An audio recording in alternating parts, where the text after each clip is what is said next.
Hello किसान भाइयों, नमस्कार। मैं पुरुषोत्तम वर्मा एक बार फिर से आप लोगों का अपने यूट्यूब चैनल पर स्वागत करता हूं। दोस्तों, पिछले वर्ष मैंने आप लोगों को अपनी पॉपी की फसल दिखाई थी। तो दोस्तों, आज मैं इस वर्ष भी अपने खेत में पॉपी की खेती कर रहा हूं। लगभग 2000 के आसपास इसका लाइसेंस बना था मेरे पिताजी का, तब से मेरे पास लाइसेंस है और मैं इसकी खेती लगातार करता आ रहा हूँ। 10 आरी में इसका लाइसेंस है मेरा, तो उसी उतने ही खेत में मैं करता हूँ। तो दोस्तों, आज मैं अपने पॉपी के प्लांट पे आया था, तो मैंने सोचा आप लोगों को अपनी पॉपी की फसल दिखाया जाए। और जो लोग भी पोस्ता की खेती करते हैं तो उनको आज थोड़ा मैं बताना चाहता हूँ कि जब हमारा पौधा लगभग 5 से 6 पत्ती का होता है तब इसमें एक बीमारी आती है। जिस बीमारी में ये होता है कि नीचे की जो पत्तियाँ होती हैं वो काले स्पॉट आके सूखना शुरू हो जाती हैं और ऐंठ ऐंठ करके नीचे की पत्तियाँ सूखा करती हैं। और जितनी पत्तियाँ ऊपर निकलती हैं उससे ज़्यादा नीचे से पत्तियाँ सूखती हुई ऊपर को बढ़ती रहती हैं, जिससे हमारा पौधा पतला हो जाता है और वीक हो जाता है। पौधे का विकास अच्छा नहीं होता है। तो ये प्रॉब्लम अक्सर जब हमारा 5-6 पत्ती का पौधा होता है तब से स्टार्ट हो जाती है। तो अगर ये प्रॉब्लम आ रही है आप लोगों के प्लाट में, तो आपको कौन से फंगीसाइड का स्प्रे करना चाहिए, क्या करना चाहिए, उसी के बारे में मैं आप लोगों को आज बताऊंगा। तो दोस्तों, सबसे पहले मैं आप लोगों को अपनी फसल दिखा देता हूँ कि मेरी फसल कैसी है। अगर आप लोग आगे बताते हैं, मुझसे कुछ कमेंट में पूछते हैं, तो मैं आप लोगों को ये भी बताऊंगा कि मैंने नीचे से बेसल डोज डाल के क्या क्या इसमें नीचे से डाल के इसको तैयार किया। क्योंकि नीचे से अगर अच्छी खाद वगैरह पड़ी रहती है, जो भी मटेरियल नीचे से पड़ना रहता है, अगर बेसल डोज सही है तो पौधे का ग्रोथ ऑटोमेटिक अच्छा रहता है। तो उस पर भी मैं आगे वीडियो बनाऊंगा। तो चलिए, आप लोगों को आज सबसे पहले मैं अपना पौधा दिखाता हूँ, उसके बाद ये जो समस्या आती है इसके बारे में थोड़ा मैं आप लोगों को बताता हूँ। तो किसान भाइयों, आप लोग देख सकते हैं ये मेरा प्लॉट है। इसमें एक नाली किनारे बनी हुई है, एक नाली बीच में बनी हुई है और एक नाली साइड में बनी हुई है। ये सारा सिस्टम इसलिए बनाया गया है ताकि जब हम अपने खेत की सिंचाई करें तब खेत में पानी ना रुके। क्योंकि पानी, मान लीजिए, पोस्ते के खेत का दुश्मन है। अगर खेत में जहाँ पे पानी रुक गया वहाँ पर फसल बिल्कुल नुकसान गलन आ जाती है और पौधे का बहुत नुकसान करती है। तो सिंचाई करते वक्त बहुत ही ध्यान रखना रहता है पोस्ते की खेती में।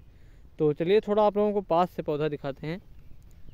दोस्तों, ये मेरा पोस्ता का पौधा है। ये देखिए, आप लोग देख सकते हैं, जार्मिनेशन बहुत अच्छा था। अभी इसकी छटाई चल रही है। जहाँ पर बहुत ज़्यादा पौधे हैं उनको निकाल के लगभग 4-4 इंच की दूरी पे सारे पौधे रखना है। 4 से 5 इंच पे रहेंगे तो पौधे की ग्रोथ सही है, ऊंचाई भी सही है। अभी तो मान लीजिए पौधा चला है एकदम। तो समस्या जो आती है मैं थोड़ा उसके बारे में आप लोगों को दिखाता हूँ।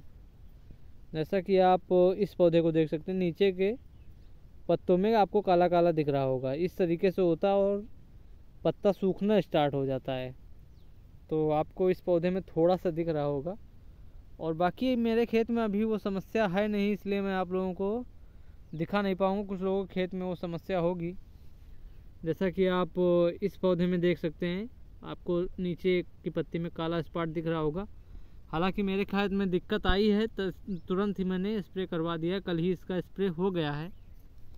तो मैंने सोचा कि आप लोगों में से जो लोग खेती के लिए इसकी पोस्ता की खेती करते हैं तो उनके खेत में नुकसान ना हो।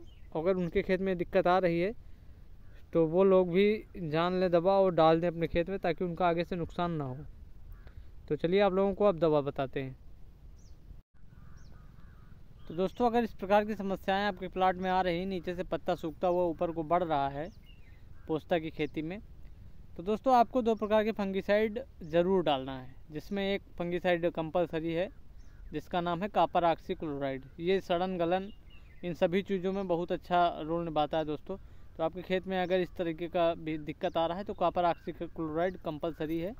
और क्योंकि पौधा अभी बहुत छोटा है, इसलिए आपको 1 ग्राम पर लीटर पानी के हिसाब से यूज करना है। और अगर आपके पास भी 10 आरी खेत है तब आप उसमें 3 पंप दवा स्प्रे करेंगे। तो एक दवा तो हमारी फंगीसाइड में हो गई कॉपर ऑक्सी क्लोराइड। दूसरी दवा आप लोगों को लेनी है, कोई जोल कैटेगरी का आपको फंगीसाइड ले लेना है। चाहे आप प्रोपिकोनाजोल ले लें या टेट्राकोनाजोल ले लें। मैंने तो डोमार्क लिया है जिसमें होता है टेट्राकोनाजोल। ईसाग्रो कंपनी का डोमार्क आता है, उसको भी मैंने 1 ml पर लीटर के हिसाब से ले लिया है।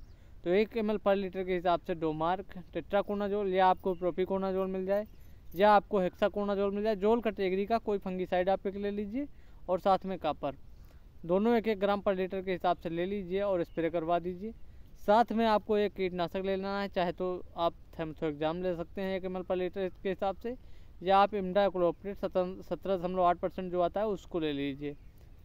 दोनों में से कोई एक कीटनाशक ले लीजिए और साथ में तीनों चीज़ों का स्प्रे कर दीजिए। ये दोनों फंगिसाइड कापर और एक जोल कैटेगरी का जो फंगिसाइड है, चाहे टेट्राकोनाजोल हो, हेक्साकोनाजोल या प्रोपिकोनाजोल, और इन तीनों में से कोई एक फंगिसाइड और साथ में एक कीटनाशक। तो इन्हीं तीनों चीज़ों का आप अपने खेत में स्प्रे करवा दीजिए। 3 पंप बना लीजिए अगर 10 आरी आपके पास है तो, और आप डलवा देंगे, ये सूखना बिल्कुल रुक जाएगा और आपका पौधा अच्छे से चढ़ने लगेगा। अगर आपको लग रहा है कि आपका पौधा थोड़ा वीक है, नहीं चल रहा है, ग्रोथ नहीं ले रहा है, तो आप इसमें ह्यूमिक एसिड जो आता है, आप इफ्को कंपनी का ह्यूमेक्सो ले सकते हैं, या अन्य कोई अगर आप ह्यूमिक अगर इसमें मिला के इसी साथ में स्प्रे कर देते तो जड़ों का विकास भी अच्छा होगा और आपके पौधा थोड़ा ग्रीनरी में आ जाएगा और अच्छा चलने लगेगा। तो ये भी इसमें कर सकते हैं आप। तो बाकी अगर आप लोगों के कमेंट आते हैं तो जिस टाइप के आप वीडियो बताएंगे मैं उस टाइप के पोस्टर पर भी वीडियो आप लोगों को देता रहूँगा। अगर वीडियो आप लोगों को अच्छा लगता है तो वीडियो को आप लोग लाइक करिए। अगर इस तरीके की आप अन्य जानकारी और ज़्यादा लेना चाहते हैं तो आप चैनल को सब्सक्राइब करके बेल आइकन ऑन कर लें ताकि मेरा वीडियो सबसे पहले आपके पास पहुँचे। तो मिलते हैं अगली वीडियो में किसी नई जानकारी के साथ, तब तक के लिए नमस्कार।